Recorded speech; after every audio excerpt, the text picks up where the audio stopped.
Welcome to the Eye of Power podcast. I'm your host, Tom Dardick.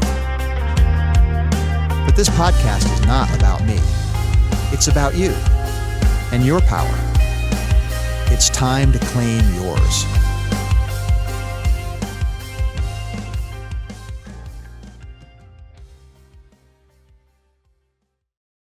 Today on the Eye of Power podcast, it's a phenomenal pleasure to have John Hewitt of, you might recognize the last name from Jackson Hewitt. He's the principal, one of the principals that started that very successful tax advisory firms, one of the more successful franchises in the world.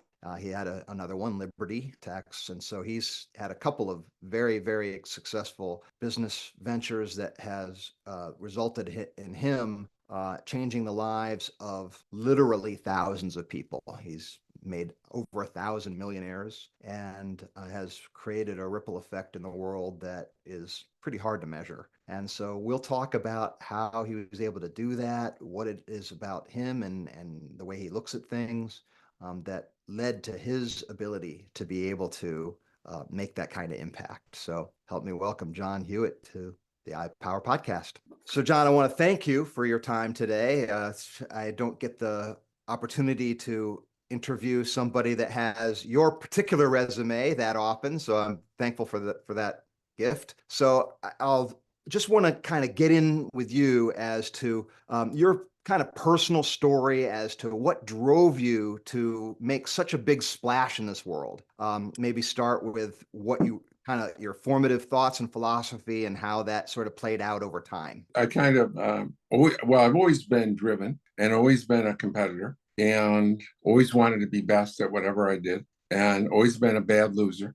And so I've, whether it was in a sport or in school, scholastically, I always wanted to be the best of the best. So, but I thought when I was a kid, I thought I was cocky. I was poor, but I knew I was going to be a millionaire, and I just didn't know how. But I thought I would. I was not very thoughtful, and I thought I would just make a few $1 million and retire.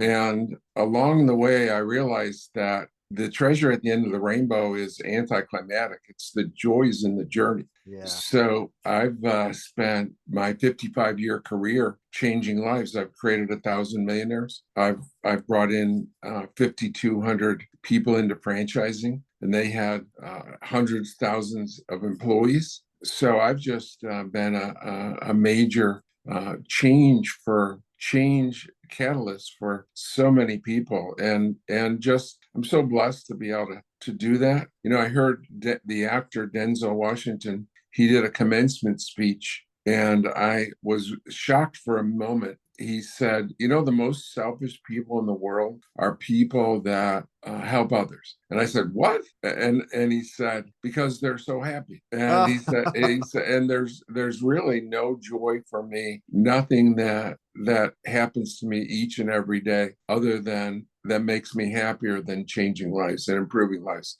Our mission statement is having fun, improving lives. And that's so I've just been blessed to be able to do that for 55 years. So you started off thinking that it was the big pile of money and the glamour and the ability to go to nice places and, you know, have nice toys and all that. And along the way, and that was enough to get you going. But you learned that, wait a minute here, that's not really the highest mountain to climb. The highest mountain to climb is really making a big impact that filters out to other people. And of course, making 1,000 millionaires, that's an amazing thing to be able to say. What a legacy that is, because, you know, that just ripples out over and over. And it's not just the money, right? It's the fact that you're lifting people up and setting sights to higher and, you know, more, I'm guessing, their lives are not changed just materially. They're also changed spiritually as well. Would you say that's true? Absolutely. I was surprised with one of my top people many years ago, about 20 years ago. She'd been with me about 4 or 5 years, and her best friend and I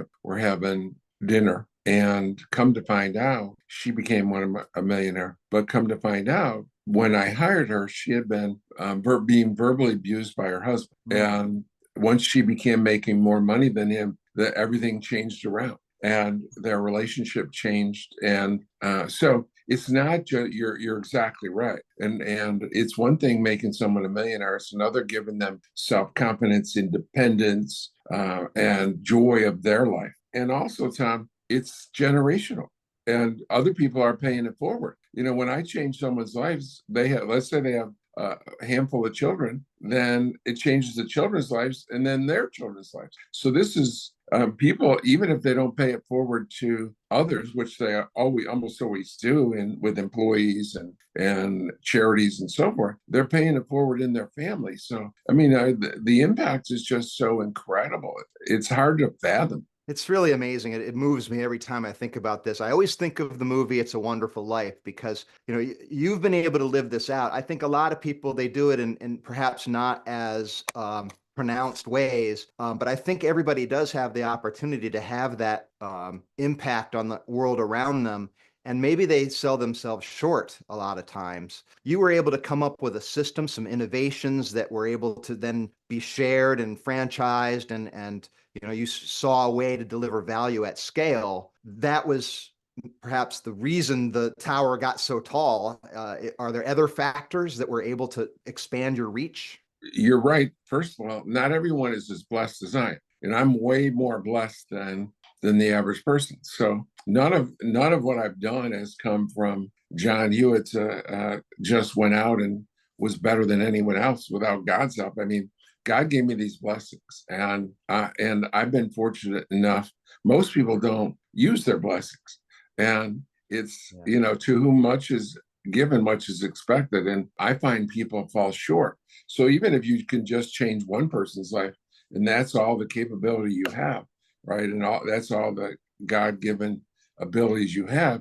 That's something you have to use your talents. My favorite story in the Bible is the talent story.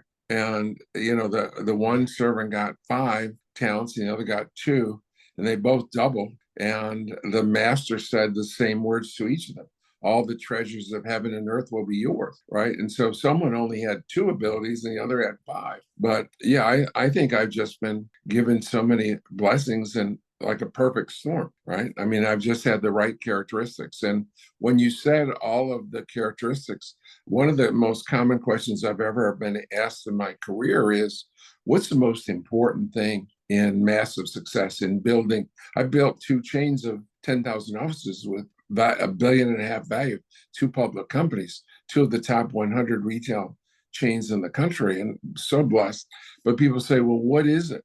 And I actually have a webinar I do every week. And finally, I had an epiphany and said, I would always say what it was, the number one thing, but realized that it's dozen things. And so I said, I'm going to come up with the top 10 most important things necessary to grow something exponentially huge. And actually, I came up with 12, and I still call it my top 10 because in football, in the college football, the Big Ten has like 14 teams. So if they can call it the Big Ten, I can call my top 10 reasons the top 10. But there are 10 attributes that are incredibly important to build great, huge organizations. Do you want to go into a little bit of that? Maybe share a few? I actually spent an hour on it, so Yeah. we probably don't have all that time, Sure. right? But I can tell you the most important thing for sure is perseverance. That I've never seen a human being of any success level who didn't face adversity, and so the winners just get up each and every time. Everyone gets knocked down. The most effective winners, they always get up. They never stay down. And really, you got to kill me to stop me. But there's a couple others that are critically important in huge companies. One is you have to have a vision, and you have to be able to convince that's fairly accurate. And then you have to be able to get everyone to buy in. Your investors, your employees, your customers, your vendors. You have to get everyone to buy into your dream. You have to do what you say you're going to do. So many people integrity is simply doing what you say you're going to do, and not 5% of us do what we say we're going to do. So, I mean, those are critical components of massive success.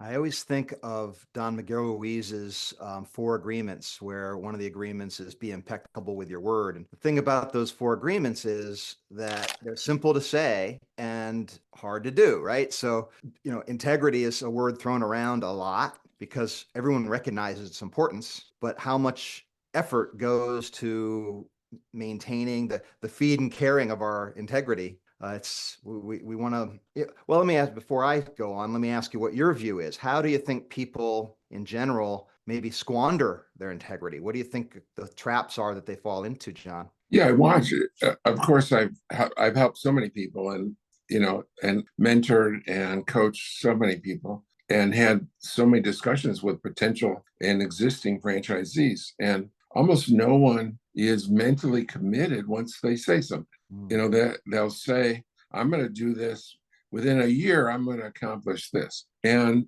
what I watch in their eyes and their actions is they're not at all committed to that. Me, once if I say I'm going to do something within 12 months or 2 days, I'm anxious I'm anxious if I don't do what I say I'm going to do. And, there's just a general old wives' tale about handshake deals.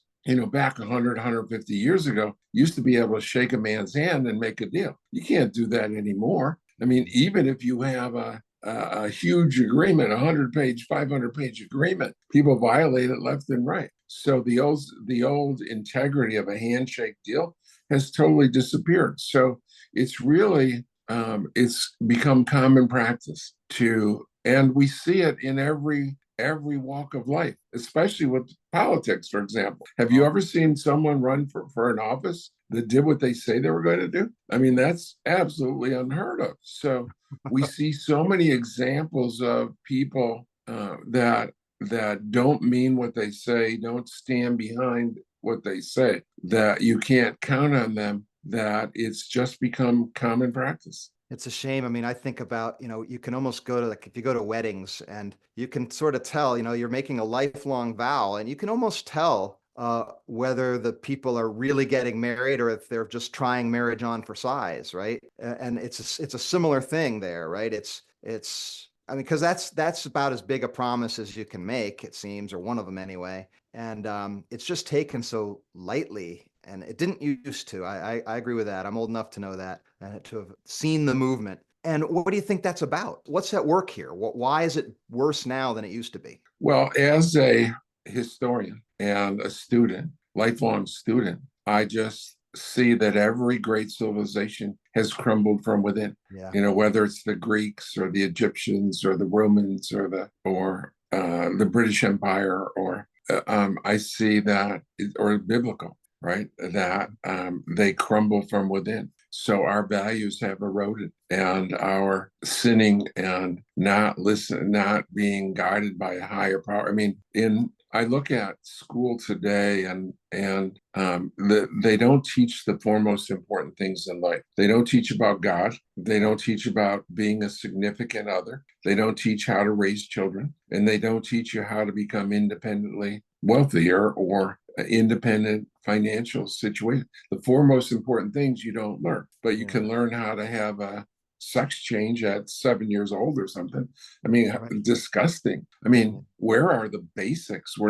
Our children aren't learning the basics. And there's so many fragmented, as you pointed out, so many fragmented families where they don't last very long, and they don't have 2 parents, and if you don't have school to guide you, and you don't have role models of a father and mother, I mean, are you in quicksand? Yeah. Well, you pointed at the historical record, and typically what happens is everything does crumble. It gets bad, and then out of ashes, something grows, and it might not be in the same geographic location, but things cycle out. Do you think that it has to be a disaster before things turn around, or do you think it's possible to turn such a big ship with leadership and recommitment to those principles? That it is true that a lot of people know these principles. A lot of people know what you just said is actually the wisdom that we should be going towards. So is it possible to turn it once it starts going kind of bad the way it has? I think I only believe that there's three certainties in life: death, tax, and change. But Yeah. one, based on the service and the quality of humans in the United States in my 75 years, it's gotten worse every year. Yeah. So I see no hope. Okay. My only hope is that there are only three certain: death, tax, and change, right? So it is possible. But based on history and my 75 years of crumbling expectations and just disappointment with service and quality of human nature in our country, I have very little hope that it's and if so much so that if I knew of another country that was not going in this direction or had hope, I would try to get my, I have 6 children and 11 grandchildren and 5 great grandchildren. I would move them into somewhere else in the world. But I'm still, even though we're crumbling, I feel that we're the best of the best. Yes. It's quite a pickle. Now, you mentioned the taxes being one of the three certainties, and we've been talking about sort of philosophy and I guess the overall viewpoint of people. And when we talk about an ethical or morals or spiritual, because the problem is spiritual, right? Would you agree with that? The Absolutely. overall problem is spiritual. Yeah, So absolutely. so we're really in a spiritual crisis in this sense. And so there is, and when you get into spirit, then you're getting away from the calculus of the human equation of transactionalism, and things happen. We're talking in the aftermath right now of an iconic moment where an assassin tried to take out President Trump. And boy, I'll tell you, to anybody who is somebody who believes in a higher power and believes in God in some whatever your picture of that is, it is awfully hard to not think that little head motion seemed very providential. If you're an atheist, maybe you can put it up to just blind chance. But I mean, if you just do that math, it just seems the likelihood of that happening is just so remote. I know it's kind of specific and maybe political, but I'm curious as to your view of an event like that and what it means in the context of where our conversation's going, John. Yeah, God works in very strange ways, and one of the things I've learned is the more I give, the more I get. I mean, you can't outgive God, and so, but you're right. In the first few views, I didn't see him turn his head, because I saw it right afterwards, saw all the replays. But then I saw him turn, and he never turns his head. He's usually always very stoically facing the audience. And I said to myself, whatever it is, God has some purpose for him. And whether it's president or not, God has some purpose for him. God interceded in that event. What's the chances of a gunman with 7 or 8 shots from that close totally missed all of them, and the only one he turned his head, or if he hadn't turned his head, he'd be dead, and we would have seen his head explode on TV. So it's certainly God had a hand in it, in my opinion. And yeah, I mean, that makes sense that we don't know what the meaning of that necessarily is, and I guess we'll see it play out. In an instance like that, I wonder if that kind of thing, I'm going to start crying because it's possible it could really change things in a big way. Absolutely, he's a force of change, that's for sure. Trump is a force of change. When he was president, he dramatically changed many, many things.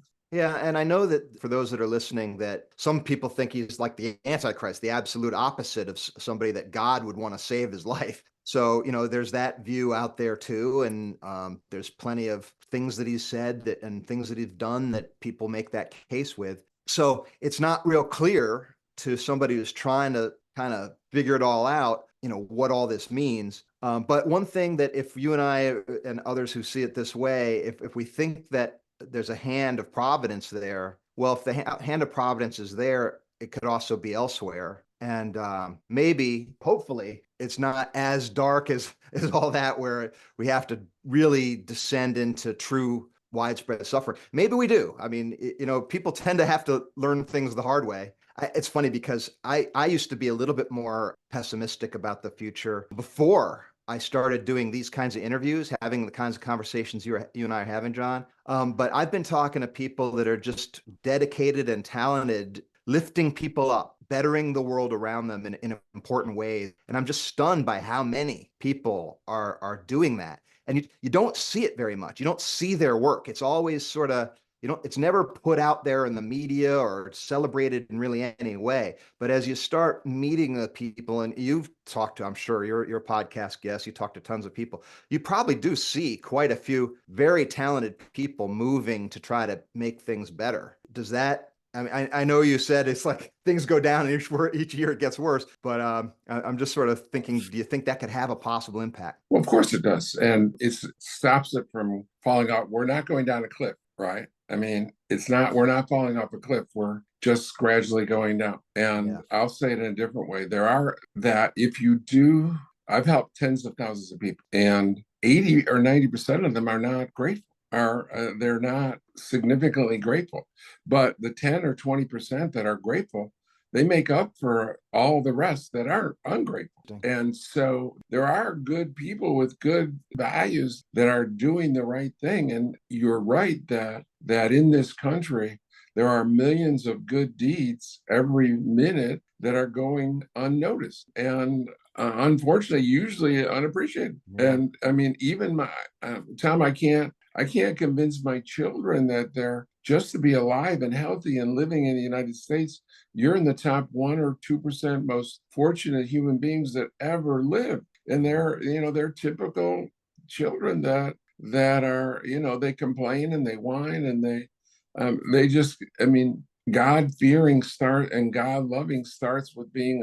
grateful. And not everyone is a bad person. Not all society is going down the tubes, but overall, it's just enough we're going gradually downhill. Well, so against that backdrop, you've obviously been a mentor to many, many people. You said you have your 10 attributes to pay attention to those. You're a man of God, it sounds like, where you have faith and you put your faith in a willpower higher than your own. One of the things I was wondering about against that is, how do you juxtapose your personal sort of agency and talents and the things that you can give to people against sort of let's just say God's will or the backdrop of what's happening that we can't necessarily change or control? How do you navigate those waters, John? Well, in a way, I don't do it very well. In this way, that I'm brutally frank.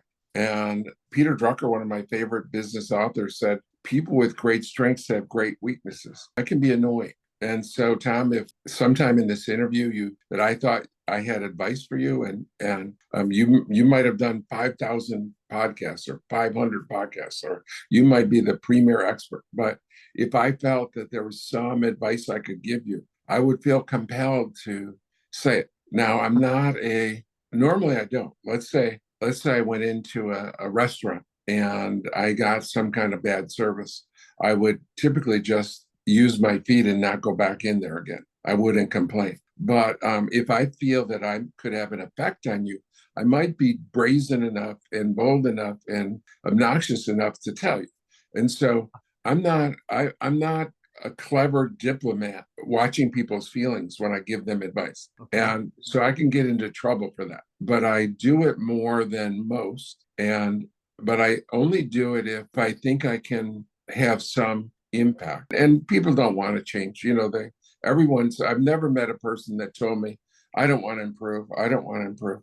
But when you ask them when you improve, you have to change. I mean, you can't improve if you do what you always did, you get what you always got. So people don't want to change. They don't want the pain of change. They want to improve. But, how did you improve the last year? Well, I read a book, or, just don't ask me to change anything. So, yeah, I do it, and I have advice for you. And if you ask me to mentor you, I will give you advice. I just don't do it in a diplomatic way. So yeah, so careful what you ask for, basically. Exactly.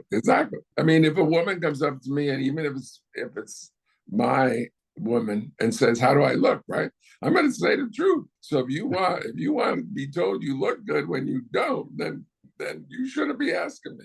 Well, it seems to me like some of that is being sort of going back to that integrity and being impeccable with your word. It's purer to just say what you actually think and to play the game of, well, how is this going to be received? Now we're moving away from the reality of life. And that's the thing about reality. It has a nasty habit of not going away just because we don't want it to be around. It's there every minute, like it or Exactly. not.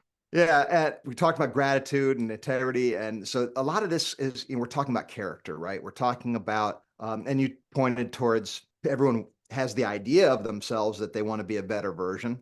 I'm in that business myself, trying to take it to a very high scale, and I get a lot of lip service. I get a lot of people that say things. I always ask people, "Have you ever made a New Year's resolution and then not kept it?" And people will say, most people can relate to that, and I say, "Why?" Why can't you just decide to do something and then do it? And people will sit there and they'll think some more. And then they'll be like, I don't know.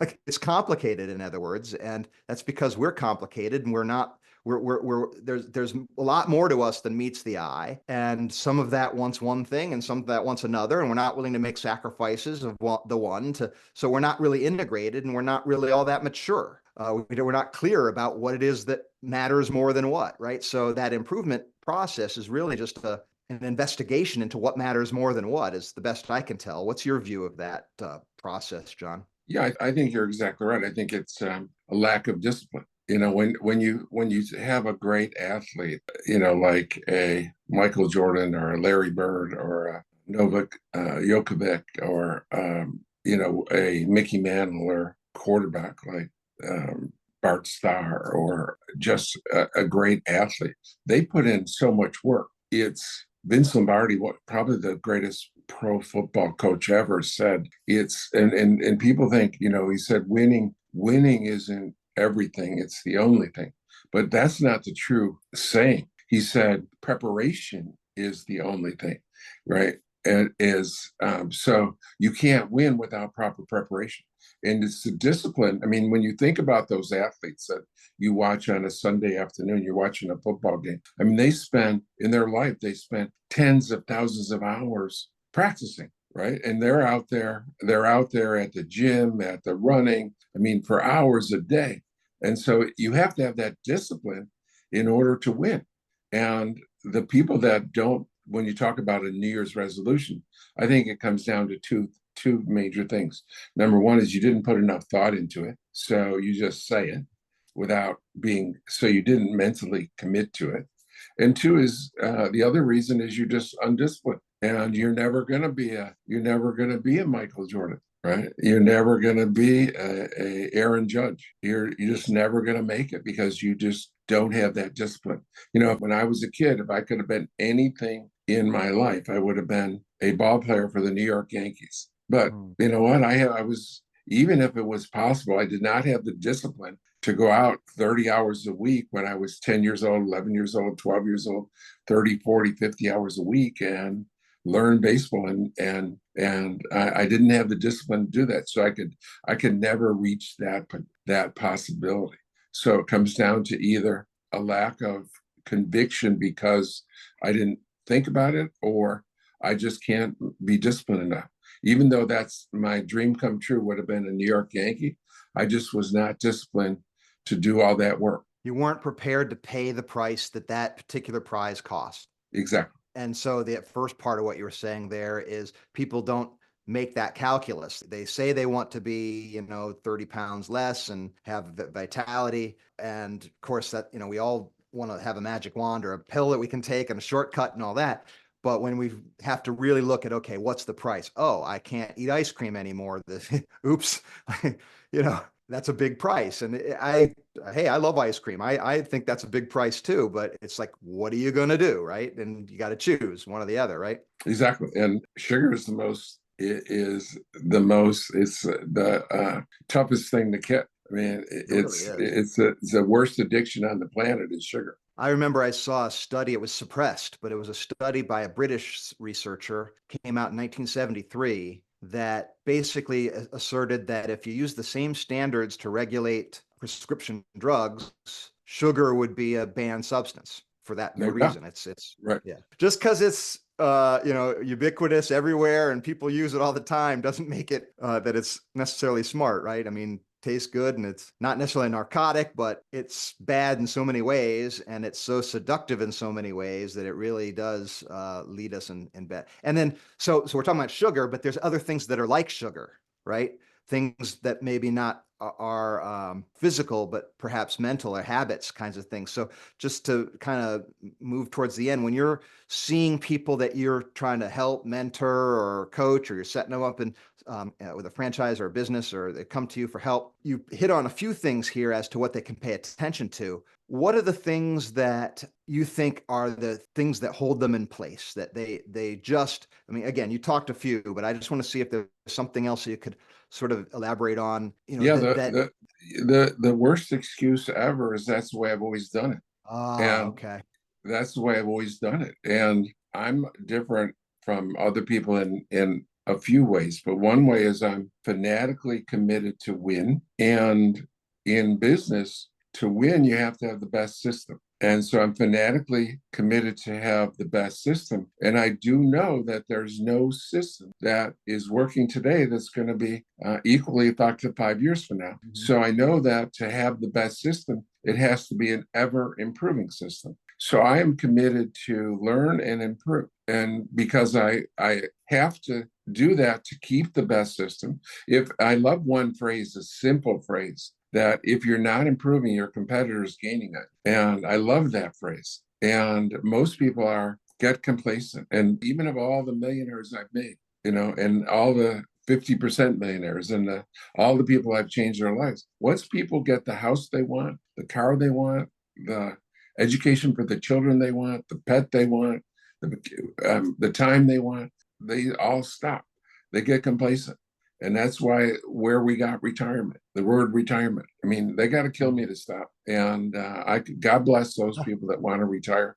I feel I'm at the peak of my knowledge and experience and being able to help people, mentor people. And if I went and sat on a beach somewhere and didn't help people and give guidance, boy, it seems to me I wasted all the talent that God gave me. That's my favorite thing that you've said so far. I mean, I'm trying to live that myself. I just incorporated the Eye of Power as a business this year.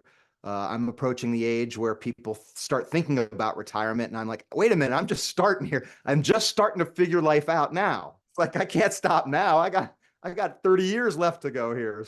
So I mean, age is a number, and getting old is something that, we can't necessarily stop the march of time or the effects of what might happen with our body.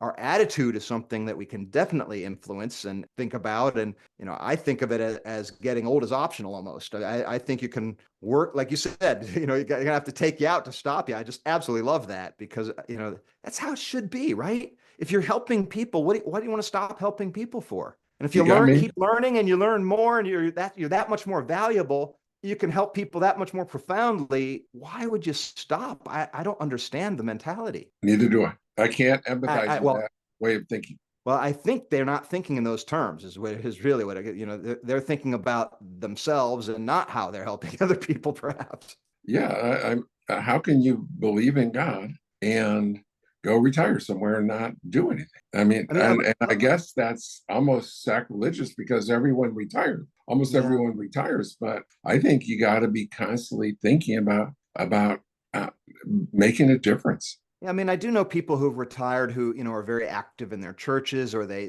volunteer and some people are even busier than they were working. So I think there is that impulse. But when you're building when you're constantly building an expertise and you're constantly moving in a direction and you have that treasure trove, it seems like that's the thing to going with it. I mean, hey, you can always start something new too. I think it's never too late to start something. The idea of Colonel Sanders at 67, that whole thing. I mean, Yeah, I love that story. He was broke and he's got a pension check or a social security check of $105, and he was going to live the rest of his life on $105 a month. And he went out and got a loan of about $90 and fried up some chicken and went around selling it.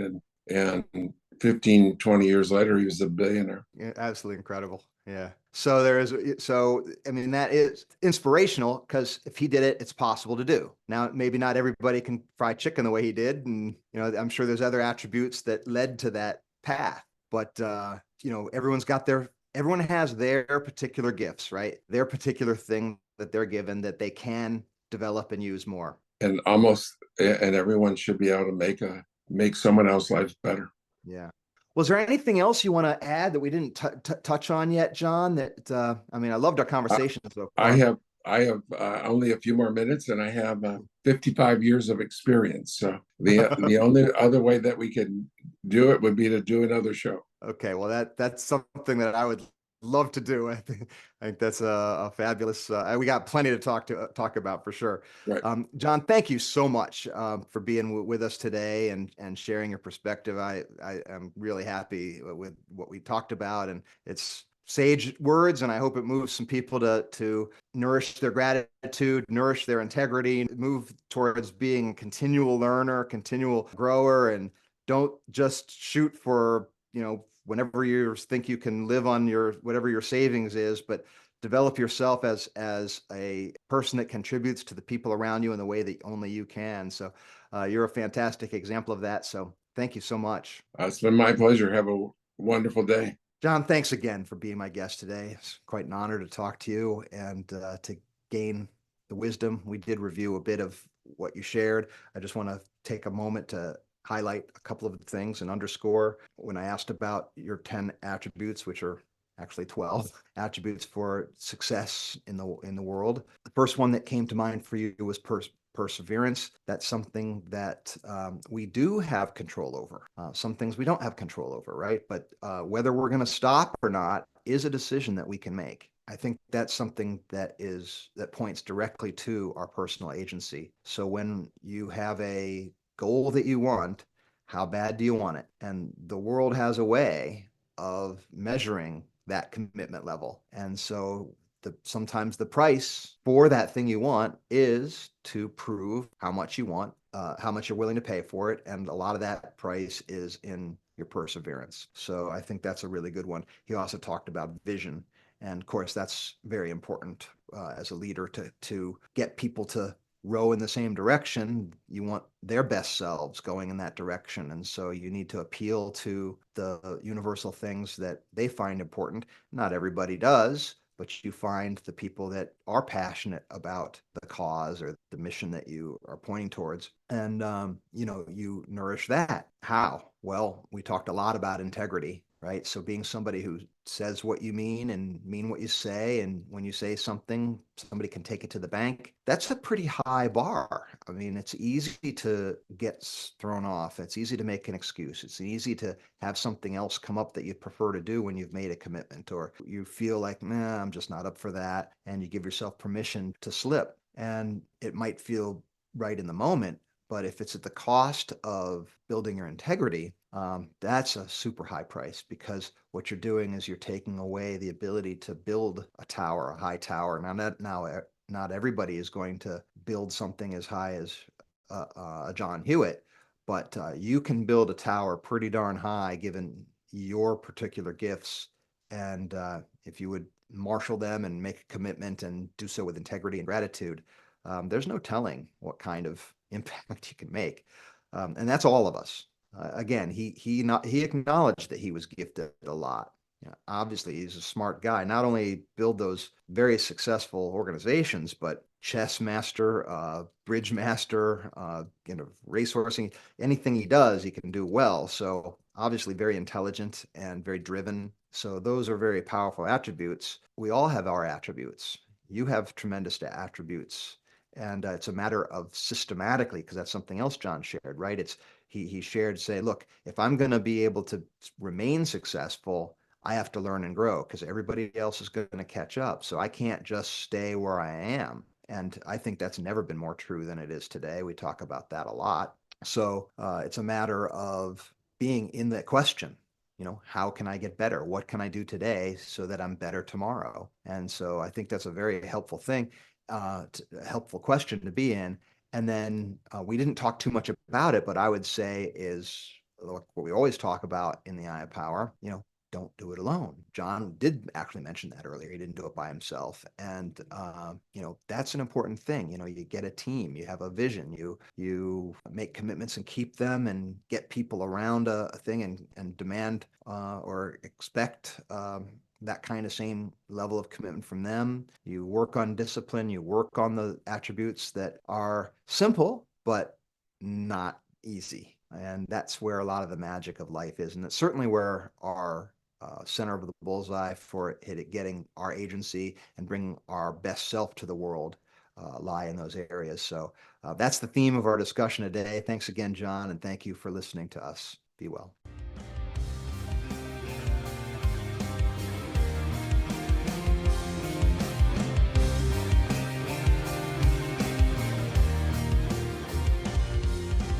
This has been the Eye of Power podcast with Tom Dardick. I'd like to thank you for listening. I'd also like to thank my brother, Scott Dardick, for the music and his music production. If you'd like to reach me, simply email Tom at dardickcommunications.com